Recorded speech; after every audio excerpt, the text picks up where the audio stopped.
Jennette McCurdy. You're a surprise, to say the least, but also you're exactly what I thought you would be. Okay, so I read your novel, Half His Age. You know the one I'm talking about. I don't know why I'm addressing Jennette McCurdy right now. I guess it's the anxiety of just opening the camera. And it made me so uncomfortable, but in such a good way. A book hasn't made me feel this uncomfortable for a long time. So if you don't know who Jennette McCurdy is, you probably heard of iCarly, right? You probably watched it along with Victorious and other shows on Nickelodeon at the time. I used to love iCarly so much. It was my comfort show. It was a thing that I used to adore along with Wings and Victorious. One time when my Nickelodeon was cut off, I started crying because I thought I couldn't watch iCarly anymore and Wings. So I am interested in this woman, not because of her character necessarily, but because of the way that she thinks and the way that she writes. 2 years ago, I read I'm Glad My Mom Died, which became a bestseller, a success, because it's really funny and it has a very controversial title. In this book, Jennette talks about her mom and how she was manipulating, she encouraged her eating disorders, or she might have actually created them. In fact, there were many things that her mother did to her, and many things that happened in this book that reflect in Half His Age. This one is her debut novel, and the main characters are Waldo, a 17-year-old girl, and her creative writing teacher, Mr. Corgi. We only find out his first name only on page 190, which is crazy given the nature of her adventure with him. Mr. Corgi is 40 years old. He has a family, and he regards himself as a failure. Mr. Corgi had big dreams of becoming a writer, but he got stuck teaching high schoolers. What do you know? And she was one of them. What I truly disliked from the beginning of the book was how fast paced it was, really. She didn't give us any time to spend with Waldo. The whole story is told from her perspective. We don't get anything from Mr. Corgi or from her mom or from anyone else. We see the world through Waldo's eyes, and we see her dysfunctional family and her traumatized mom that ends up traumatizing her, and we see everything around her through her perception. I think if you're not really used to reading YA, because that's what it felt like to me, honestly, it might be a little annoying for you.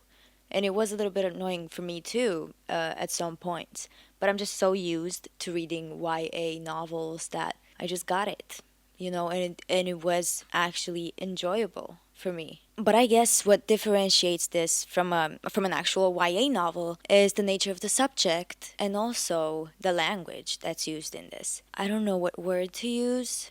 It's very pornish. I mean, come on, look at the cover. You're not gonna buy this if you don't want to read any porn. I knew what I was getting myself into. And I knew what McCarty was writing about her ex-boyfriends in I'm Glad My Mom Died. All of her experiences. And I think, if I'm not mistaken, that she also had one with an older guy. I think that might be her inspiration for this. I'm not sure. I might just be lying right now. I think I have a memory of that, of reading that. But let's actually get into the story. So we have Waldo, who is in class, and she has the first class of creative writing with the new teacher, Mr. Corgi. And out of nowhere, she just says, "Oh my goodness, I'm really attracted to him. Oh my fuck. What the hell am I gonna do? I just know that I'm gonna fuck this guy." Like, slow down. Slow down. We ain't gotta know so much so fast. And then what happens is that Mr. Corgi introduces himself to the class and by default introduces himself to us, the readers. I'm just gonna read to you what I wrote down on this. This book is about a girl that's twice her age. No. This book is about a girl who falls in love with a man that's twice her age, dearly, even before reading the that was clearly not dearly.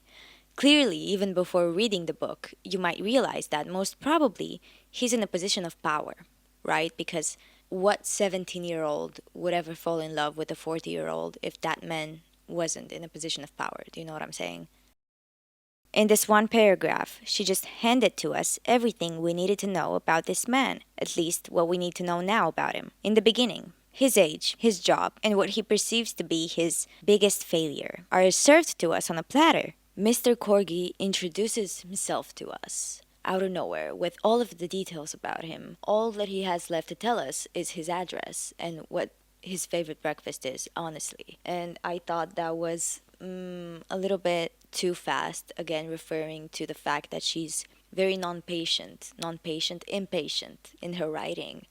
And the fact that this book could have been so much better if it were just a little bit long and better written, because I feel like she dragged it out so much with absolutely nonsensical stuff here and there. On page 1, I wrote, I completely understand the idea here. If I could just want less, I'd be the right amount of person. But there's something about this sentence that feels very YA coded to me. Page 10. I can feel myself getting turned off as I read, but her writing style has little to do with it. When she mentions YouTube and Shein, I like it and I hate it at the same time. I like it because it's all quite relatable. Purposeless, scrolling, watching 10 YouTube videos in a row, all on different subjects, filling up your Shein cart because it's the only place you can shop like a millionaire, not having to think about the money. And I hate it because of the same exact reasons. So just so you know, you have a bunch of references to the internet and everything that it entails, and we also have references to Corona as well, which I don't like when it is mentioned in the book. I just feel like I really am reading something that's just been written, and I don't know what it is about Corona, but I don't like reading about it. And also YouTube and Shein and whatever the fuck, like anything regarding the internet these days, but not the old internet, because that's much more interesting to read about. And yes, it is hypocritical of me to say that because I use the internet every day and I post on YouTube. So this is why I also like it at the same time, because a part of me is being scratched by those mentions, but the other part of me hates it at the same time. Also, another thing that I remember now, she mentions that Mr. Corgi, after going through a very traumatic event in his life, after someone very dear to him died, well, he mentions this, that after that, while he was around, I don't know, 15 years old, in the book he's 40 years old, okay, so when he was 15, after this traumatic event, he dealt with it by playing World of Warcraft, where I don't know the name of that game. You were 15. That was 25 years ago. Was there a World of Warcraft? Come on, let's be for real. Even 20 years ago. That is not happening. There are so many good things about this book, and I enjoyed it so much. And it, as I said, it got me so uncomfortable that it made me feel good. And by the last 50 pages, I just barely could even read anymore. But I really wanted to finish it and see what's going on, because I didn't want it to end the way that I thought it would end and the way that it was evident that it would, because I thought it was above her to do that. But also, it was so evident that it would end like that. I don't know how to put it. Okay, the next things that I wrote down. So here I mentioned the fact that she said that her attraction to Mr. Corgi was instant from the moment she saw him. I am not unaware that things can happen like that too. I totally agree with love at first sight, or with the instinct that you know that something's gonna happen with somebody. And I am also aware of the fact that at 17, you also have that more because you're so charged up sexually. And you can definitely see that in this book. I don't know why I pointed to this. This book definitely has a lot of sexual tension. When it comes to Waldo, she is obsessed with the idea of having Mr. Corgi, who, by the way, she keeps referring to him as Mr. Corgi all throughout the book. I would think that she would maybe shift to his first name at some point, but she doesn't. All throughout the book, yeah. And I would think that based off of how mature she is for her age, which is quite too mature for her age and not realistic at all. She would maybe, try to call him by his first name, which is Theodore, but she just never does. She never does that. And if you read this book, you will figure out that she's, again, too mature for her age, but at the same time, so stupid when it comes to her own choices. But also at the same time, she's aware of them and then not. I think we all went through that at some point. Another thing that I did not like at all, very early on in the book, the expression that she uses all the time: I want to connect with him. This word, connecting with him. As if she's trying to express something so much more deep and this wonderful feeling that is really ineffable, but the only word that she finds to express that is connection. I think another really interesting relationship explored throughout the book is not only her relationship to Mr. Corgi, but her relationship to her mom as well, because she's the reason that she is like this in the first place. Her dad left them when she was very young, and her mom um, basically got addicted to being in love, if you will. She was in this constant state of limerence or whatever, I don't fucking know, but she was obsessed with men, and when she couldn't have one of those men, she was going feral, she was going insane. She was literally talking to Waldo when she was 7 years old, telling her that if you want to keep a man, you have to dress really sexy or whatever, like really just please them and forget about your own being, because that's how you can keep a man. And saying things like, if only I wore another shade of lipstick that night, maybe he wouldn't have left. Or if only I would have wore a shorter skirt. I do get it. I get it. I think we all get it. And I think she gets it too at some point. Her mother gets it too, and they all understand that her mother traumatized her for so long, and she's the reason why she now has a shopping addiction. She can't stop shopping, by the way. Every day she comes home from work, she works at Victoria's Secret, she turns on her laptop and she online shops a lot. And she returns a lot of things also, because this is the way to fill the void for her. Another thing that I really did not like about this book, I know that I'm talking about a lot of things that I didn't like, but just so you know, I enjoyed it. I will give it 3 stars, which is high for what it is. Yeah, what was I talking about? What was I talking about? Yeah, another thing I really did not like about this is the fact that basically Waldo, every time she had an epiphany about something, she had to tell us. But epiphanies happened, I don't know, every 2 or 3 chapters, which, by the way, the chapters are so short, it hurts. You see her talking about how much she wants to fuck Mr. Corgi in one chapter, and then the next they fuck. Like, give me a give me a second to breathe. I didn't have a chance to fucking get my thoughts together, and now you give me exactly what I wanted to read. I shouldn't have said that. I'm sorry. Anyway, getting back to the actual subject. So I didn't like when she was so self-aware at times, telling us that, oh, this is the reason why I feel like this, and maybe you should just do this to do that, and maybe the way we realize things is by doing this, and blah blah blah, and all of this. So, like, fast pieces of wisdom, and they're very annoying at a certain point. They become very annoying. Okay, I do understand that it's all written from the perspective of a 17-year-old, but this is a 17-year-old that's quite aware and conscious, and she unfortunately had to grow up so fast that she quite literally became a parent to her own parent, to her mom, who had her at 16 years old. And she had to be there for her every time she had an episode and a guy broke up with her. And she knew her mom didn't give a shit about her that much, because she always put her boyfriends first above her. And yet she still loves her a lot and still believes that she can change, that she can be a better mom, and so on. Yeah, so I didn't like the fact that there was a lot of this talk for nothing. I do have some quotes that I like.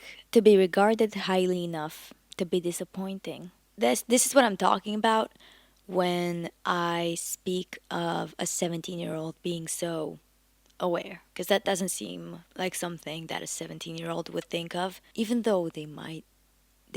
Every time I say the words 17-year-old, that song from Pitch Pit always comes into my brain. This book is so quirky. It just makes you ask yourself what the fuck you're reading. But at other times, it's quite it's giving back. It's giving back. It's nice. Another thing that I realized about Waldo while reading this book is the fact that she got it all from her mom. As I said before, her mom was obsessed with men and is obsessed with men, especially if they're unavailable. So Waldo, when she saw Mr. Corgi, immediately kind of felt and knew, because it was her teacher, knew that he was unavailable. He was 40 years old, for Christ's sake, and he was her teacher. And she felt this challenge surging. She felt the need for a distraction, something that could take her far away from where she is. I mean, it's not a great life to live with a mother that doesn't love you and to work at Victoria's Secret as much as she says that she likes it. And I think she wanted him so much because she wanted to be the dominant one in a relationship with someone that was already in a position of power. And what I mean by this is the fact that Mr. Corgi, of course, he's 40 years old, her professor, he is in a position of power. But what she wants is to reverse that. I have so many notes in here about the second part of the novel that I just had to take notes just to calm myself down and to ask myself questions and to answer those questions and to see if I was right or to see if I was wrong. I was wrong about a lot of things with this one, and she took me by surprise a lot. And I do have to say, she does one thing so right. Her covers and her titles are straight to the point. Her writing is also good, but not my cup of tea necessarily. I know that she mentioned in an interview, she mentioned that she likes writing that is straight to the point, simple sentences. I do not necessarily enjoy that. Another thing about this book is that Jennette McCurdy puts herself in Waldo's shoes a lot. She doesn't put herself in Waldo's shoes. She puts Waldo in her shoes in a way. Because literally, what Waldo says in the book is that she prefers books that are straight to the point with short sentences, which is exactly what Jennette says. I think there is a lot of expansion to be done in that sense of not associating everything about you with your character. I'm sure that that's not the case. I'm sure Waldo has a life of her own and Jennette has a life of her own. And I do believe that for your debut novel, for the first book that you really put out there, it's much easier and better even for you to write about something that feels so close to home, because it's much easier as a first time writer to get involved like that in the thing that you're writing about. Yeah, that was it. Thank you very much for watching, and read this book or not. It's not going to be a complete waste of your time. It's not going to be a waste of your time. There are other great books to read though. But this was fun.